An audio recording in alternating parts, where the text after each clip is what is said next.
What's up, everyone? It's Ben Fogan's Media Corner back again with another AK After I Saw review episode for today. This is going to be on another new released film for 2022, which this one came out a couple weeks ago in the UK. Well, this one came out 2 months ago in the US. And this one, I really want to get this review done so I can focus on other stuff. Well, since Jurassic World Dominion's out today, I am going to go and see that later on today, and I will try and do a review of that after I've seen the movie.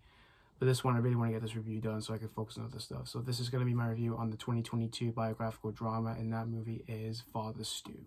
This was written and directed by Rosalind in her directorial debut, and this stars Mark Wahlberg, who also produced this film. From what I've heard, he was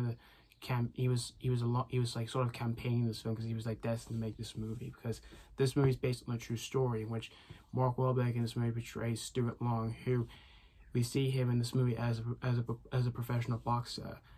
But for his boxing career, however, unfortunately has to come to an end because he gets injured, and he gets injured, and then he decides to move on his boxing career to try and make money and fame, and by becoming an actor.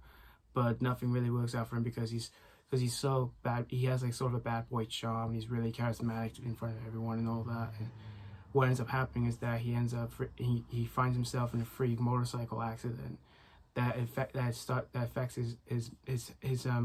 his body, because he's been diagnosed with this muscle disorder that's threatening his body and his muscles and his body. And then from all of that, he decides to change his bad boy charms to become a local priest. So we see that happening while he's facing this muscle disorder that's affecting his body. So that's pretty much the story of Father Stu. Now, I never knew much about the whole true story about Stuart Long, about him becoming a boxer to a local priest when he has this muscle disorder that's threatening his life. I never knew much about all that true story, but from what I've heard about Mark Wahlberg, who was involved with this movie, he was really passionate about this film. He was like championing this guy. He was like, because again, he was really passionate about making his whole life story to the big screen and all that. Which, for anything like that, it does get me a bit interested to see any kind of artist taking someone else's life to. That's really fascinating to the big screen. I like that. And I didn't know much of the other cast other than you've got Mark Wahlberg, but I was surprised to see that Jacki Weaver was in this film, which I think she's talented. And Mel Gibson, who I haven't seen him in a while. And I never saw the trailer before the film was coming out. I did see the trailer before I saw the movie. And the trailer did seem a bit interesting, and I was like, I'll just fancy seeing it since it has Mark Wahlberg, and I love the man. He's a fun, charming actor. And this wasn't playing at my local Odeon I always go to all the time to see movies, but this was playing at my job, and so I did manage to get myself a free ticket for the movie, which I do have right here. And I'd like to say to View Cinema, thank you so much for getting me a free ticket for Father Stu, this was actually the last showing they were showing at my job before they were not going to show this anymore, which I was lucky. And after walking out of this film, I thought this was sort of a fine film. Yeah, it was a fine, decent movie. Yeah, there's quite a few things to enjoy in this film. For Mark Wahlberg's performance in the film, he's pretty much Mark Wahlberg in this movie here, for his charisma and his energy and his charm and all that, for being like sort of a bad boy in the film. He's just pretty much like I said, he's just pretty much himself here, but he's not bad in the film. It's just kind of hard to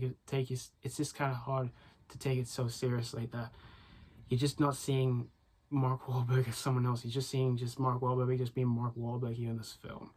But he wasn't, again, he's not bad in the film. He's solid in the film. And for Jacki Weaver and Mel Gibson to play his parents, I thought they gave solid performances. And as for other performances, I thought a few of them were kind of like lackluster at best. And for the story of the film, the whole true story of the film, is pretty fascinating about someone's life changing and all that, which the message is pretty strong about that. But it's not really structured really well in this film, because it's mostly used to the script in the film, because I kind of found the script really cheesy here. And God, the dialogues in the film, I do tend to agree with one of my subscribers for my channel, Zach Golla, who I've seen his review. I do tend to agree what he has said about the script is really corny for some of the dialogues here in this film, which, when I heard them, it almost nearly made my ears fall off my head when I was watching the film. And I wasn't like, oh my God, is this movie going to be so bad? But no, it's not a bad film anyway, because again, this is a decent film, because there's a few things I was really fascinated with the story of the film and some of the performances and around They were fine. But again, the script in the film is really corny at times. And the direction in this film, well, it's not so great. It's not amazing or anything. I kind of found a few shots I kind of felt out of place. But there was some well-shot scenes in this film that I didn't mind. But it's mostly due to the editing in the film, which the editing isn't that great. And there are some scenes that do tend to drag on a bit here and there, since this is kind of a slow burn, but it's not like a 2.5 hour film. It's only 2 hours and 4 minutes. I just kind of found some scenes a bit draggy. But in the end, guys, Father Stu, it's a decent film. It's not Mark Wahlberg's best film. It's definitely not his worst since the Transformers sequels. But if you're a massive fan of this guy, it may be a cup of tea. Who knows? But if you miss a chance to see this in cinemas, it is available to stream on any app of your choice, or you just want to purchase on any app of your choice. So that's pretty much all I have to say about Father Stu. Other than it was decent. I'm going to give Father Stu 3 out of 5. Like I said, it's just a solid, fine, decent film. And again, it's not Mark Wahlberg's best film. It's definitely not his worst since the Transformers sequels. But if you're a fan of the guy like I am, you might have a good time. But who knows? You have to make your own choice with this one, because this is kind of a mixed film, really. So, yeah, thank you so much for watching for my AK First review on Father Stu. And let me know what you think of this film if you have seen this before, or if you've just recently seen this. Did you have a solid time with this one, or was this not really your cup of tea? So, again, thank you so much for watching. Stay tuned for more reviews. I will do my review of Jurassic World Dominion. I'm really looking forward to seeing that one. So, yeah, stay tuned for that later on. And, as always, this has been Fogan's Media Corner signing off.